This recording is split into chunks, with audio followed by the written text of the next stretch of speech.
mon avis dessus. Aujourd'hui, nous allons parler du livre Book Lovers d'Emily Henry, qui est une romance que j'ai écoutée. Donc c'est pour moi un livre audio dont je vous parle. J'ai déjà lu d'autres livres d'Emily Henry et puis je lis régulièrement des livres de romance, même si celui-là c'est plus entre la fiction et la romance qu'une romance type gnangnan, si je peux dire ça comme ça. Donc vous pourrez retrouver en barre d'infos, commentaires épinglés et dans le i en haut de l'écran le lien vers d'autres vidéos de ce type si ça vous tente. Je vais donc vous lire le résumé de ce livre, les premières pages de celui-ci avant de vous donner mon avis dessus. Comme le livre n'est pas encore traduit, je vais être obligée de faire une traduction globale de tout ça. Nora Stevens a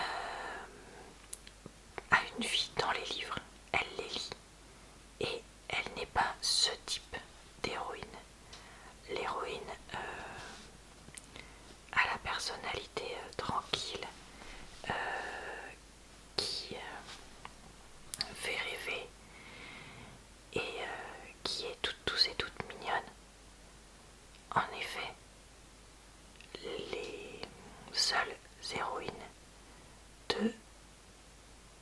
les seules personnes pour qui Nora est une héroïne et le héros d'un livre, le personnage principal, sont ses clients pour lesquels elle réussit à avoir des contrats super en tant qu'agent littéraire très comment dire, très sévère, si je peux dire ça comme ça, et pour sa petite sœur chérie Libby. C'est pour ça qu'elle accepte d'aller à Sunshine Falls. C'est pour elle qu'elle accepte d'aller à Sunshine Falls en Caroline du Nord au mois d'août, quand Lily la supplie de faire un voyage entre sœurs.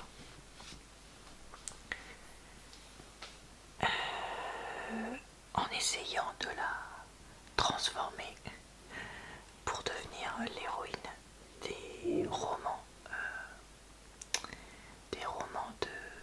qui se passent dans des petites villes. Mais Nora passe son temps à revoir Charlie Lastra, un éditeur de livres à la personnalité assez fermée qu'elle connaît de New York. Voilà, bon, je vais m'arrêter là pour la lecture du résumé parce que les idées principales sont là et que clairement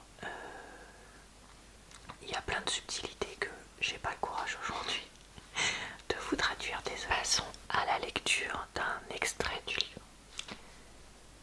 Prologue. Quand les livres sont votre vie, ou dans mon cas votre travail, vous devenez plutôt doué pour deviner vers où une histoire se dirige. Les clichés, les archétypes, les retournements de situation communs commencent à s'organiser tel un catalogue dans votre cerveau, divisé par catégorie et par genre. Le mari et le tueur, comment on traduit déjà nerd,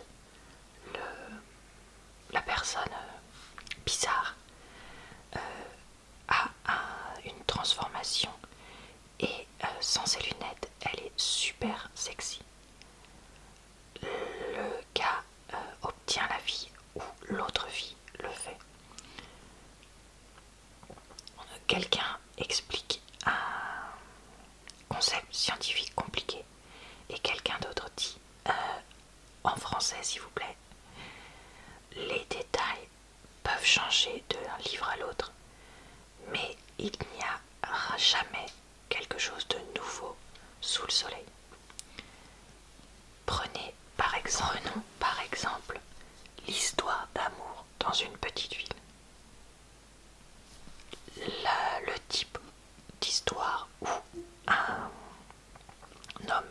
super sexy de New York ou Los Angeles, très cynique, se retrouve dans une petite ville aux États-Unis pour diriger une comment dire, une ferme de sapins de Noël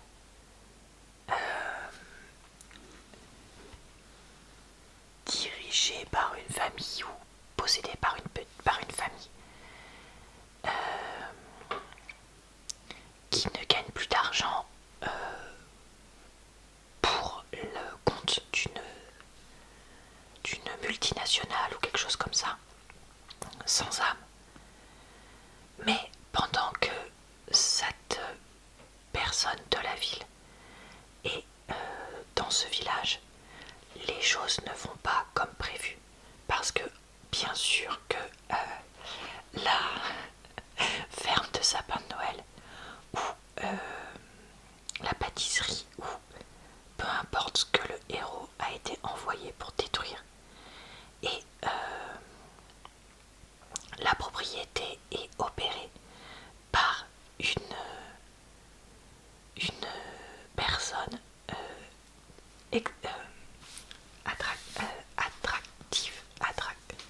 enfin quelqu'un de super beau, et comme par hasard parfaitement disponible. Voilà, c'est ça l'idée.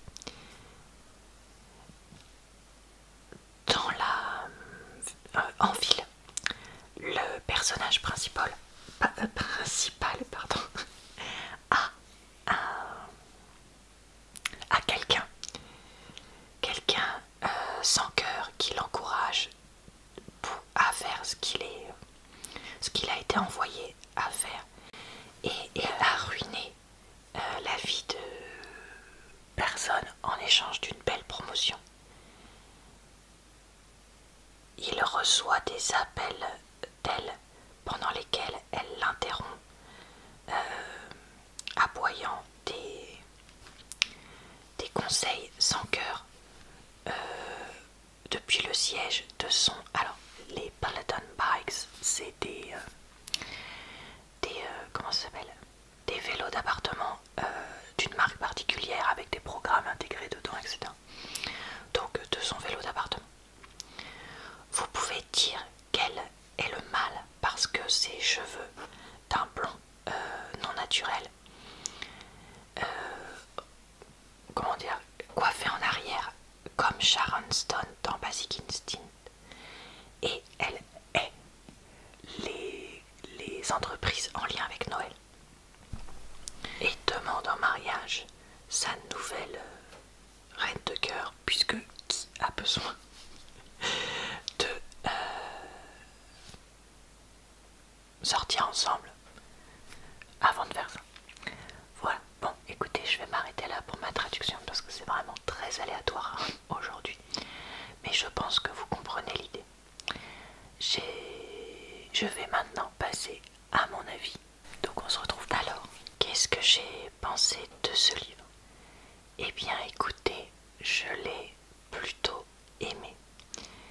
Alors, déjà, je trouve le style d'écriture d'Emily Henry vraiment supérieur, dans le sens où elle crée des personnages complexes qui vont connaître une évolution au cours de ses livres, souvent intéressante, et elle écrit des romances avec donc beaucoup plus de,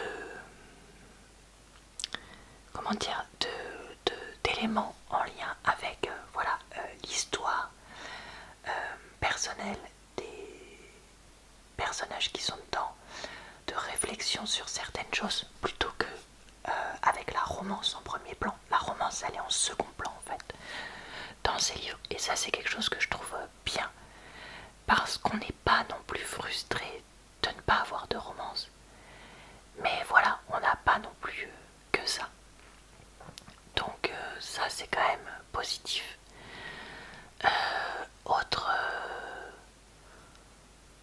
Autre point positif pour moi, c'est le fait qu'elle n'écrit pas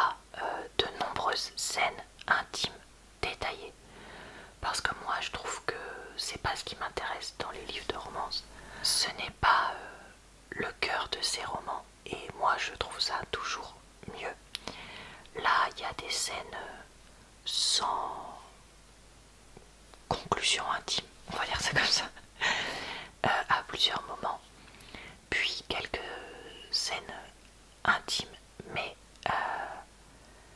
voilà, ça reste ponctuel et pas non plus des pages et des pages de description détaillée de ce qui se passe dans leur vie intime. Et moi je trouve que c'est voilà un des éléments en quantité le mieux. Donc ça c'était un autre point positif pour moi. Autre très grand point positif, c'est le fait que le personnage principal ait une vie de la ville du début à la fin et qu'elle aime ça et qu'elle ne se voit pas changer. Alors moi c'est pas forcément mon point de vue, mais j'ai trouvé ça bien que justement on ait aussi des personnages comme ça dans les romans et pas que les personnes oh là là on adore les petites villes et tout ça. Et c'est le cas aussi pour le personnage principal masculin qui se retrouve coincé dans la petite ville. On apprend pourquoi dans le livre donc je vais pas le révéler. Et qui déteste ça et qui n'a qu'une hâte, c'est de retourner. J'ai adoré qu'ils soient tous les deux dans le monde des livres, mais sans être auteur, parce que le coup de l'auteur de livre, je trouve que c'est quand même un cliché, assez cliché. Là, le fait que lui soit éditeur, je pense qu'on dit ça comme ça, et elle, agent littéraire, c'est vraiment... on adore les livres, mais avec ce petit truc en plus de réflexion, d'imagination, etc. Et j'ai l'impression que c'est décrit ces deux métiers-là de façon assez réaliste, je suppose, puisque de toute façon, Emily Henry, puisqu'elle est auteure, elle connaît très bien ce genre de métier.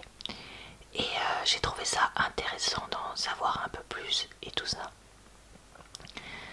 Un autre gros point du livre, sur lequel je suis par contre plus mitigée, c'est la relation entre sœurs. Alors c'est vraiment un énorme point dans le livre qui est quasiment le cœur de l'histoire, puisque donc l'héroïne s'inquiète pour sa sœur, vu que depuis le décès de leur mère, c'est elle qui, on va dire, prend ce rôle-là dans sa vie. Et donc il y a toute une réflexion sur comment aider ma sœur, mais sans trop l'aider. Je me préoccupe beaucoup d'elle, etc. Et c'est assez intéressant. Mais par contre, je pense que ça ne parlera pas à tout le monde. Moi, j'ai beau être l'aînée également, je me suis pas vraiment reconnue dans cette histoire-là. Peut-être parce que, probablement parce que je n'ai pas été parent de substitution. Mais quand même, je trouve que... Après, c'est peut-être parce que moi j'ai pas de sœur, mais la relation entre deux sœurs y est décrite de façon un peu particulière.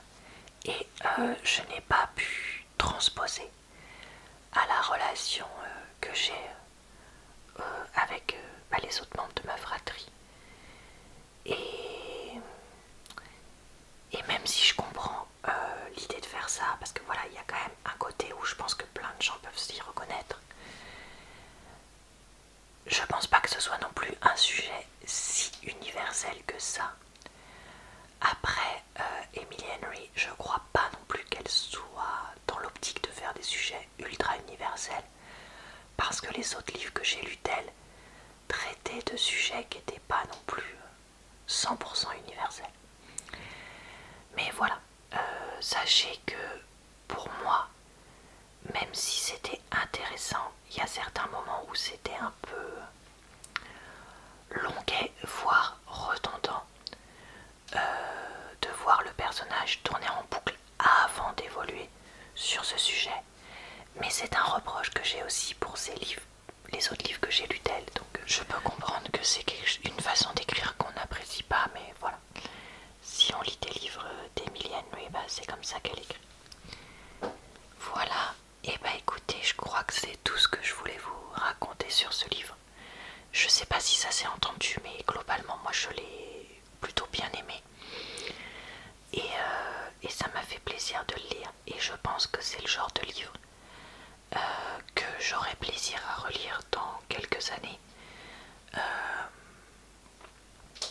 Parce que ben, j'aurais probablement oublié un peu ce qu'il y avait dedans. Et que peut-être qu'avec mon évolution personnelle, certains sujets me parleront plus ou pas. Voilà, voilà pour cet avis.